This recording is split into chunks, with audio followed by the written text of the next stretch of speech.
Hello అండి, అందరికీ నమస్కారం. నేను Srilakshmi. Welcome to Srilu smart and simple.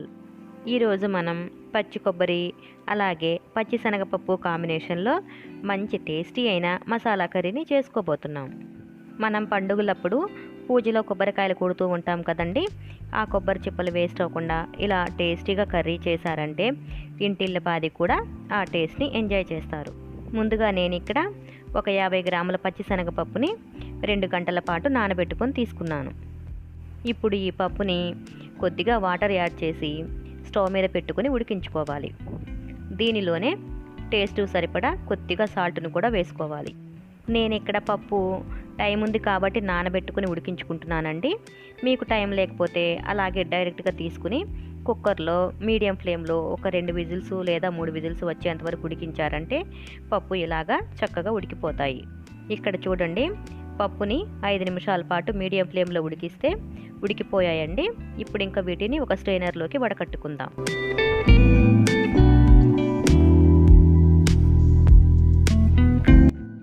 ఇప్పుడు ఇంకా బాండీ పొయ్యి మీద పెట్టుకుని 2 టేబుల్ స్పూన్ల వరకు ఆయిల్ని వేసుకుంటున్నాను. ఆయిల్ కాస్త వేడైన తర్వాత 1 టీ స్పూన్ ఆవాలు, 1 టీ స్పూన్ జీలకర్ర వేసి 1 నిమిషం పాటు వేయించుకోవాలి. ఇక్కడ ఆవాలు కాస్త చిటపటమన్న తర్వాత కట్ చేసి పెట్టుకున్న ఒక పెద్ద ఉల్లిపాయని వేస్తున్నాను. ఆనియన్ని ఇలా బాగా సన్నగా కట్ చేసుకుంటే మనకి కూర అనేది బాగా గుజ్జులాగా వస్తుందండి. దీనిలోనే 4 పచ్చిమిర్చిని ఇలా సన్నగా కట్ చేసుకుని తీసుకుంటున్నాను. ఇప్పుడే కాస్త కరివేపాకును కూడా వేసి 1 నిమిషం పాటు వేయించుకోవాలి. ఇలా 1 నిమిషం వేయించుకున్న తర్వాత 1/2 టీ స్పూన్ పసుపు అలాగే కొద్దిగా సాల్ట్ను కూడా యాడ్ చేస్తున్నాను. మనం ఆల్రెడీ శనగపప్పులో వేసాం కాబట్టి చూసుకుని వేసుకోవాలి. మనం ఇక్కడ సాల్ట్ని యాడ్ చేసాం కదండి, దానివల్ల ఉల్లిపాయ చాలా త్వరగా మగ్గిపోతుంది. ఇప్పుడు ఇంకా మూత పెట్టేసి 2 నిమిషాల పాటు లో ఫ్లేమ్లోనే ఉంచుకుందాం. 2 నిమిషాల తర్వాత ఒక్కసారి బాగా కలుపుకొని నేను ఇక్కడ కట్ చేసి పెట్టుకున్న టమాటో ముక్కల్ని యాడ్ చేస్తున్నాను. ఒక పెద్ద సైజు టొమాటోని ఇలా సన్న ముక్కలుగా కట్ చేసి తీసుకున్నానండి. ఈ టొమాటో ముక్కల్ని కూడా ఒక్కసారి బాగా కలుపుకొని ఇప్పుడు కూడా మూత పెట్టేసి ఒక 2-3 నిమిషాల పాటు మధ్య మధ్యలో కలుపుతూ ఉడికించుకుందాం. ఇలా ప్రతిసారి కూడా మూత పెట్టి ఉడికించుకోవడం వలన కూర చాలా త్వరగా రెడీ అవుతుందండి. ఇప్పుడు కూడా మరొక్కసారి బాగా కలుపుకొని దీనిలోకి 3/4 టీ స్పూన్ వరకు అల్లం వెల్లుల్లి పేస్ట్ని యాడ్ చేస్తున్నాను. అలాగే 1 టీ స్పూన్ కారాన్ని కూడా వేస్తున్నానండి. ఇక్కడ కారం మాత్రం మీ ఆప్షనల్ అండి. కూరల్లో వాడే సాంబార్ కారమైనా వేసుకోవచ్చు, లేదంటే ఎర్ర కారమైనా వేసుకోవచ్చు. ఇప్పుడు కూడా 2-3 నిమిషాల పాటు అల్లం వెల్లుల్లి పచ్చివాసన పోయేంత వరకు వేయించుకోవాలండి. తరువాత మనం ఉడికించి పెట్టుకున్న శనగపప్పుని వేస్తున్నాను. దీనిలోకి ఇప్పుడు 1/2 టీ స్పూన్ జీలకర్ర పొడి అలాగే 1/2 టీ స్పూన్ ధనియాల పొడి కూడా యాడ్ చేసుకోవాలి. ఇవన్నీ కూడా ఒక్కసారి బాగా కలుపుకోవాలండి.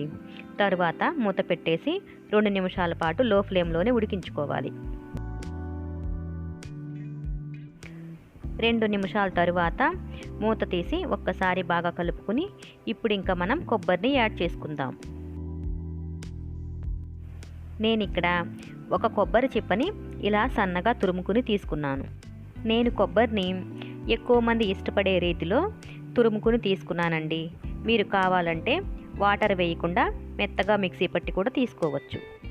ఈ కొబ్బరిని కూడా కర్రీ మొత్తంలో కలిసేలాగా ఒక్కసారి బాగా కలుపుకోవాలి.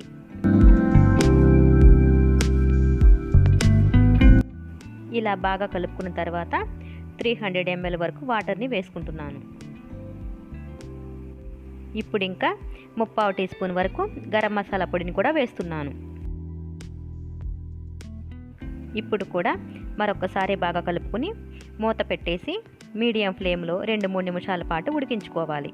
2-3 నిమిషాలకి కూర బాగా దగ్గర పడి చక్కగా రెడీ అయిపోతుందండి. ఇప్పుడు ఇంకా కొద్దిగా కొత్తిమీరని చల్లుకొని ఒక్కసారి బాగా కలిపామంటే మనకి ఎంతో టేస్టీగా ఉండే శనగపప్పు కొబ్బరి మసాలా కర్రీ రెడీ అయిపోయిందండి. ఈ కర్రీని మనం పూరి, చపాతీ, రైస్ ఇలా దేనిలోకి తీసుకున్నా కూడా టేస్ట్ మాత్రం చాలా బాగుంటుందండి. ఈ రెసిపీ మీకు నచ్చిందా అండి?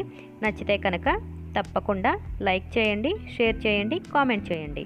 మీరు ఇంతవరకు మన ఛానల్ని సబ్స్క్రైబ్ చేసుకున్నట్లయితే కింద రెడ్ కలర్లో ఉన్న సబ్స్క్రైబ్ బటన్ని ప్రెస్ చేసి పక్కనే ఉన్న బెల్ ఐకాన్ని యాక్టివేట్ చేసుకోండి. Please support me. Thank you for watching.